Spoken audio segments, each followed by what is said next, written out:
আসসালামু আলাইকুম সবাইকে। আশা করি সবাই ভালোই আছেন। আজকে যেতে যেতে একটা চাল কুমড়ার জমি আমরা দেখলাম। কিছুদিন পরে হয়তোবা নতুন কলাই উঠলে এই চাল কুমড়া দিয়ে কিন্তু বড়ি তৈরি করা হবে। আপনারা জানেন যে বড়ি কতটুকু সুস্বাদু একটা খাবার। আমাদের এদিকে বড়ি বলে এটাকে। চাল কুমড়া, কলাইয়ের ডাল এবং আদার্স যে ভাবে মানে প্রক্রিয়া করে তৈরি করা যায়, সেটা কিন্তু এই চাল কুমড়া ছাড়া কিন্তু আসলে সম্ভব না। এই চাল কুমড়াটা একটা পরিণত বয়স হলে এটা সাদা যে একটা অংশ সেটা এই ডালের সাথে মিক্সড করেই কিন্তু বড়ি তৈরি করা হয়ে থাকে।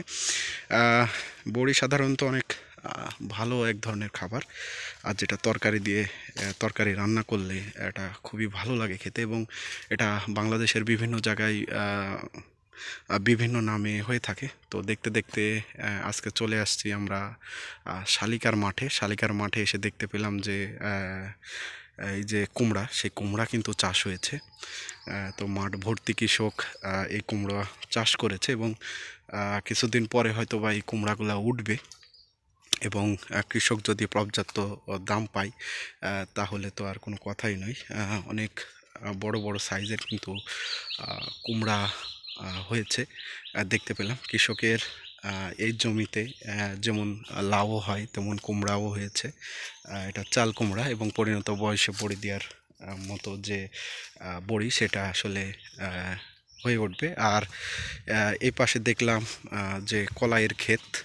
কলাই কিন্তু আসলে হয়ে গেছে, নতুন কলাই।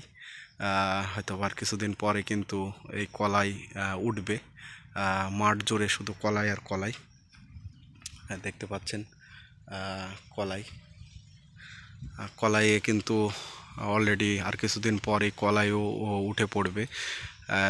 অলরেডি হয়ে গেছে নতুন কলাই আর নতুন কুমড়ো দিয়ে কিন্তু বড়ি তৈরি হবে এবং এই বড়ি খুবই সুস্বাদু হবে খেতে। আমার নিজেরও খুব পছন্দ। দেখতে পাচ্ছেন এই পুরা জমিটাই কিন্তু আসলে এই চাল কুমড়ায় ভর্তি। এই চাল কুমড়া দিয়ে কিন্তু আসলে বড়ি তৈরি করা হয়ে থাকে। এই পাশে নতুন কলাই উঠবে, দেখতে পাচ্ছেন সুন্দর নতুন কলাই। আর কলাইয়ের জমির পাশেই কিন্তু আসলে চাল কুমড়ো কি পরিমাণ ধরেছে, অনেক সুন্দর ধরেছে।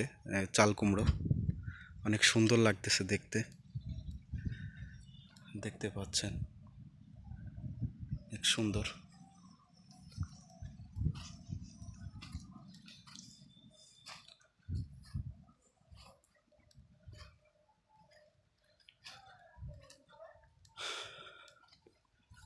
আসলে কৃষকের যে কষ্ট সেটা যখন ফসল ওঠে তখন এটা লাঘব হয়।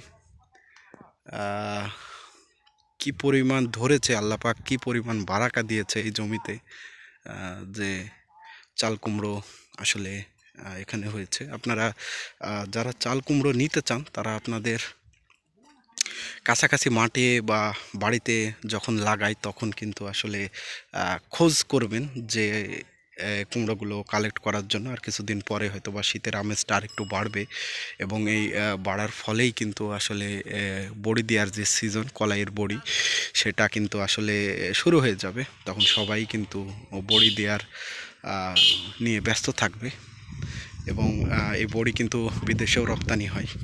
খুবই সুস্বাদু একটা খাবার, সব ধরনের তরকারির সাথে কিন্তু ভালো লাগে খেতে। আর গ্রাম বাংলার একটা ঐতিহ্যবাহী খাবার এই চাল কুমড়ো আর কলাইয়ের বড়ি। দেখে চোখ জুড়িয়ে গেল, এই জন্য আপনাদেরও একটু দেখালাম যে কি পরিমাণ আসলে এই জমিতে চাল কুমড়ো হয়েছে এবং রেডি হয়ে আছে। হয়তো বা আর কিছুদিন পরে কলাই উঠলেই এই চাল কুমড়ো দিয়ে কিন্তু বড়ি তৈরি হবে, আর যেটা সব জায়গায় ছড়িয়ে যাবে বাংলাদেশের। আর এর পুষ্টিগুণ অনেক ভালো এবং অনেক ধরনের পুষ্টিগুণও কিন্তু আসলে আছে। এবং চাষি বন্ধুরা কিন্তু এই কুমড়োগুলো কিন্তু আসলে সুন্দরভাবে রক্ষণাবেক্ষণ করে এবং যেহেতু এগুলো হয়ে গেছে এগুলোর জন্য কিন্তু আলাদা আলাদা কিন্তু একটা রক্ষণাবেক্ষণের দরকার আছে এখন শেষের দিকে।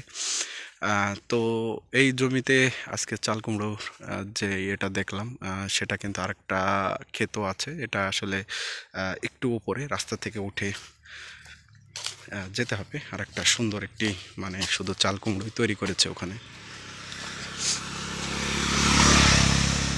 আমরা সেটা একটু দেখব। মূলত চাষিরা যেখানে জায়গা পায় না সেটা এগুলো মূলত ছাদেই হয়, ছাদে বা বাড়ির চালে কিন্তু আসলে এই কুমড়োগুলো হয়ে থাকে। আর এই কুমড়োগুলো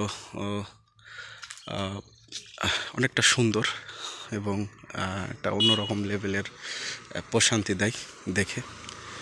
আর এটা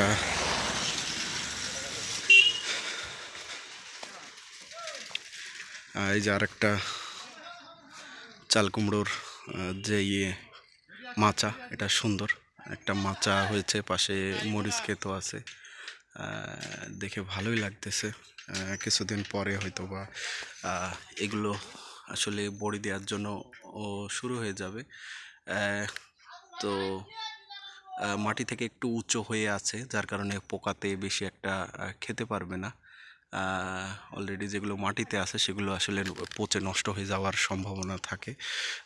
এগুলো মাচায় তুলে দিলে সুন্দর একটা শেপ ধারণ করে। আর এই যে প্রথমে সবুজ, তার উপরে যে একটা সাদা প্রলেপ পড়ে, এই প্রলেপটা বেশি দিন ধরে পড়লেই কিন্তু আসলে ভেতরে এটা বড়ি দেওয়ার জন্য কিন্তু প্রস্তুত হয়ে যায়। তো আশা করি দেখে আপনাদের ভালোই লাগলো।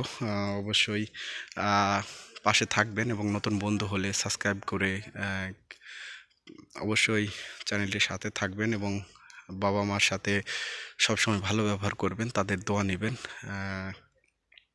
সবার সাথেই ভালো ব্যবহার করবেন, আত্মীয় বন্ধন বজায় রাখবেন।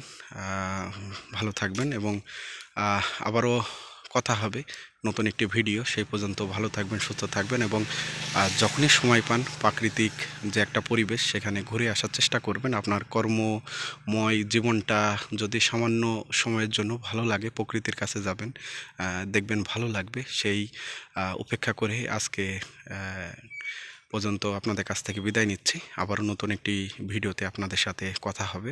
সেই পর্যন্ত ভালো থাকবেন, সুস্থ থাকবেন। আসসালামু আলাইকুম সবাইকে।